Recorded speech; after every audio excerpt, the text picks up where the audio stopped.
Monday, on Tuesday. We watched the tape, talked about the things that we did well. There's a lot of things we did well.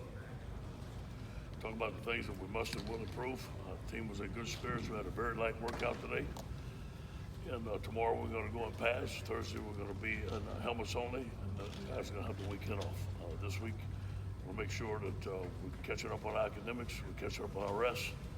I want our guys to be fresh starting for Utah State next week.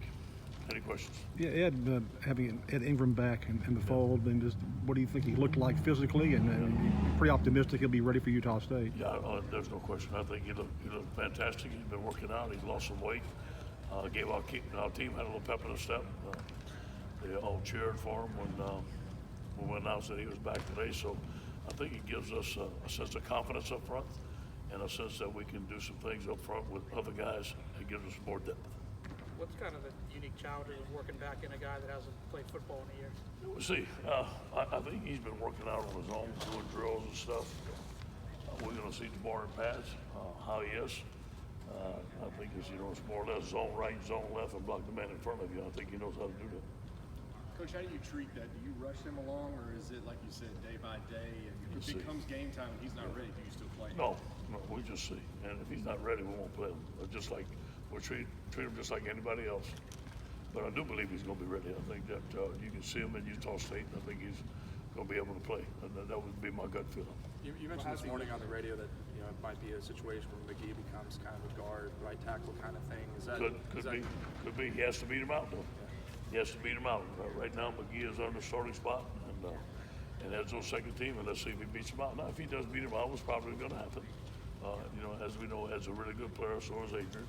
We can use Adrian as a utility guy, right tackle, right guard, left tackle. He can play anywhere. Did McGee's performance against Vanderbilt show you anything for him and any improvement? Yeah, the more he plays at that spot, the better he's getting. And obviously, consistency has always been something that we're looking from Adrian, and he's an older guy now, and he's giving it to us. Where he had that pancake. Yeah. What do you think about that? Yeah, we showed it today. That was a down and out play. That was like the MVP play. What we'll call MVP. The players loved it. I think it shows the aggressiveness of our offensive line with Coach Craig and stuff. Thought it was a phenomenal play on effort. What do you think about Ed's exercise away from the team? Do you think that still help keep him around, or at least close to game shape? Yeah, it looks like he is. He's lost some weight. He's been working out. He's been working out in the heat. I think he's be ready to go. I don't see any problem. How long might Terrace Marshall be out? Do y'all have enough timetable? Do y'all have a timetable for when Terrace Marshall might be able to? No. What are you going to be looking at from maybe some other wide receivers? Yeah, we're gonna move Stephon outside, let him play, and I think that'll be something that'll be good for Stephon. It'll be good for our team. Our tight ends have played well. I think Stephon will step in there and play a big role. I do believe those other guys are going to step it up. I think we will be fine. But Stephon will still be a tight end? No, we'll move him to receiver. You're going to move him to receiver. Now, he can still play the tight end spot if we need him, but mainly be a receiver out there since we don't have Terrace right now. And I do believe that he's a very good one. Is it because of his deep threat ability that Marshall kind of had, or? The thing Stephon does, he catches those crossing routes. He's got a big catch radius. He's been in big games. He's hard to cover one-on-one. He runs good routes. I just think it's going to be his time, and I think he's going to play well. They said on the broadcast that Christian Fulton might play some nickel down the road at some point. Is that something you guys are? Yeah, we may do that. We can play him at nickel. We can play Cordell Flott at corner. That could be something that we will experiment with this week. Ed, when you looked at the game film, what did you see of the defense? I mean, I know you said something after the game, but once you looked at it, what was it? Tackling. Gap fits. The first one was just a gap fit. Two of the big runs were on a gap fit. We lost the A gap one time. We lost the B gap the other time. And the next thing was technique on tackling. And it wasn't a matter of effort. It wasn't a matter of 1-2. It was a matter of fundamentals.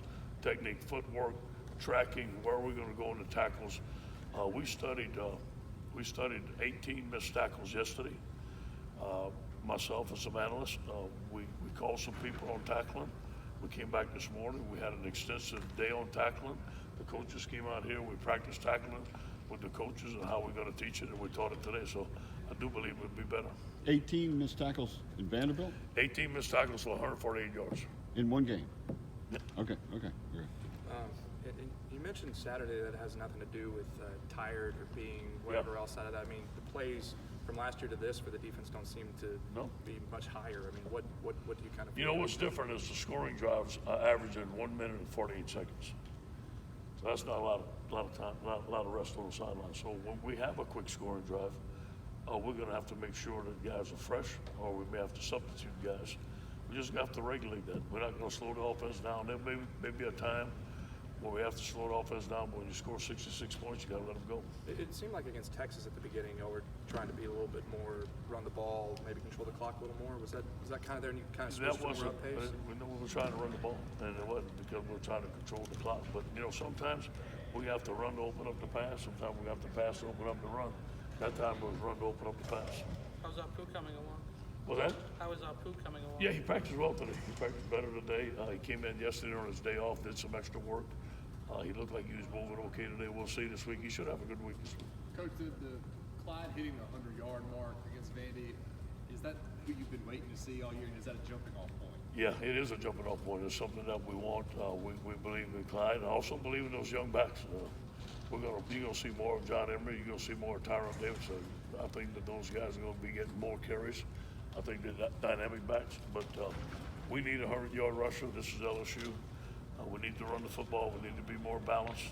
There will be a couple of times where we're going to have to run the football, and we need to make improvement in that area.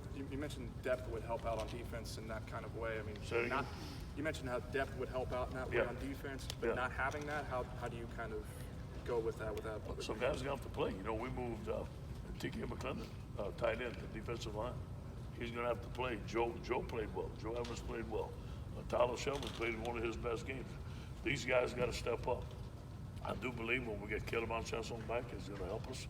So, but now when we get Glenn Logan and Rashard Lawrence back, now we're really going to be a 3 deep on the defensive line, which would help. I mean, you mentioned under 2 minutes on scoring drives. Was that something y'all expected to be that quick going? No, not really, but I'm not going to complain about it. Coach, do you remember the USC LSU game in '79? Yeah. I think, were you at Northwestern yet? Or? No. Okay, were you on the sideline? Or? No. I watched it on TV. I remember. Okay. That was supposed to be my first game here. Wow. Yeah, that was the summer that I left. Yeah. So, at the time, that's right. You didn't go to Northwestern until January. Yeah, that's but right. you weren't at LSU at the time? No, or? I was busy working. Okay, I got you. What sticks out from the game? Your memories? I thought the Tigers. It's hard for me to remember, but I thought the Tigers played really well that night, and I guess it came down to a controversial call at the end. Benji Thibodeau. That's all I remember. Yeah. How much do you guys kind of lean on Jamar and Justin when he comes back with Terrace now out? We're still going to spread the ball around, and obviously the game plan may be, we're going to attack this nickel back. We may attack this corner. We may attack the safety. It all depends what they give us.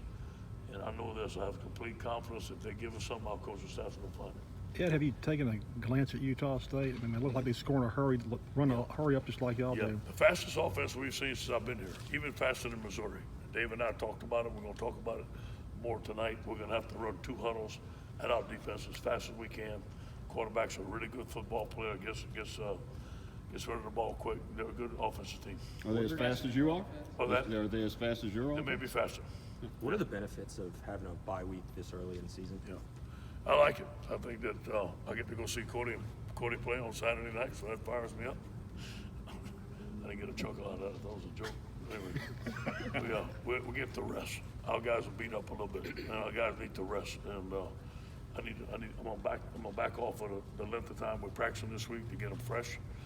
We got some fundamental stuff that we got to work on. I think it came at a great time. We go 4 games by, 4 games a bye. I think it's a perfect schedule. And having 2 byes during the season, is that something you prefer maybe? Yeah, I like it. I like it because it helps us go out on the road recruiting, because we don't go out on the road recruiting when we're playing games. So our guys out on the road recruiting Monday, Thursday, and Friday, which that helps. It gives us a jump in recruiting, and it gets our team fresh. I don't mind it at all.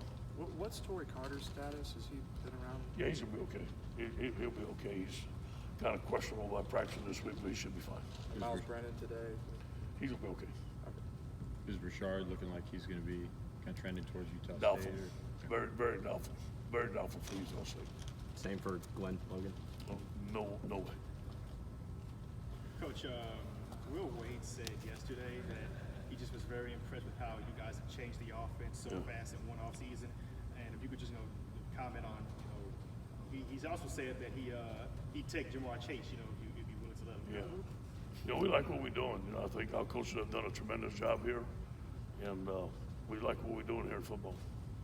You're surprised the transition's been so smooth. I mean, right out of the gate, this offense was smooth. There wasn't any glitches. There wasn't any, plays going in slow. I mean, it's run smooth from the get-go. There's been a lot of,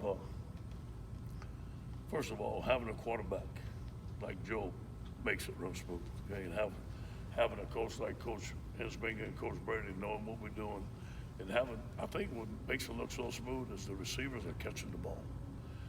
Last year we had a problem catching the football. This year we're catching the ball better. We have a route progression. We have answers. We have lookovers in the line of scrimmage. It's exactly what we always wanted.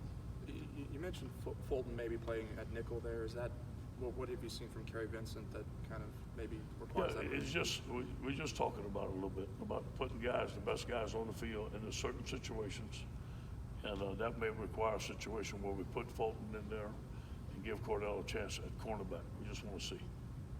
That's an experiment. Excuse me, one more for Coach. Coach, this offense, especially in Vandy, the middle of the field is so important. Yeah. And I know you've mentioned it before, guys getting in space, but does the offense work from the middle of the field out of the field in? Like, why is the middle of the field so important? Yeah, this offense is built on triangles, and we're always going to form a triangle. And there's going to be three receivers somewhere, somehow is going to form a triangle, and Joe's going to have a spot there, and we go high to low, and we make a decision on the defense, and it makes it hard on the defense.